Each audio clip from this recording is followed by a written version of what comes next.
আসসালামু আলাইকুম দর্শক, এই যে আসলাম আমরা 300 ফিট ইকো পার্কের শুটিং স্পটে। এই যে দেখতে পাচ্ছেন রাশেদ ভাই, এই যে একজন ডান্স করতেছে। বেডবাস পোলাপাইনের বেডবাস ইকোসেট হৃদয়পুর স্কুল অ্যান্ড কলেজের সাংস্কৃতিক অনুষ্ঠান বার্ষিক শিক্ষা সফর 2025 এই গল্পের ধারাবাহিকতা নিয়ে সামনে আসতেছে বেডবাস পোলাপাইন। এই যে রাশেদ ভাই ক্যামেরার সামনে উনি উপস্থাপন করবেন, আমাকে বলতেছে ডিরেকশন দিতেছে কীভাবে কী করবো। ছেলেটা খুবই আন্তরিক এবং সহজ সরল, খুবই মিশুক। ছেলেটার নাম হচ্ছে রাজ, খুবই আন্তরিক। সে রেডি হচ্ছে, প্রস্তুতি নিচ্ছে, কিছু একটা বলার চেষ্টা করতেছে। উনি বলতেছে যে সব কিছু একটা সীমা থাকে, কিন্তু মানুষ ওই সীমাটা লঙ্ঘন করে ফেলে, যার কারণে মানুষের মাঝে অনেক ভেদাভেদ সৃষ্টি হয় এবং অনেক ভুল বোঝাবুঝি সৃষ্টি হয়।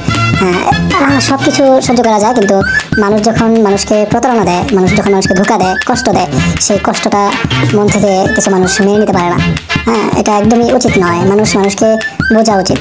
কিন্তু আমরা তা না করে দিনের পর দিন আমরা কিছু মানুষকে ভুল বুঝতে থাকি, আর এভাবেই ভুল বুঝে একটা সুন্দর এবং ভালো সম্পর্ক নিমিষেই নষ্ট হয়ে যায় এবং তা শত্রুতে পরিণত হয়।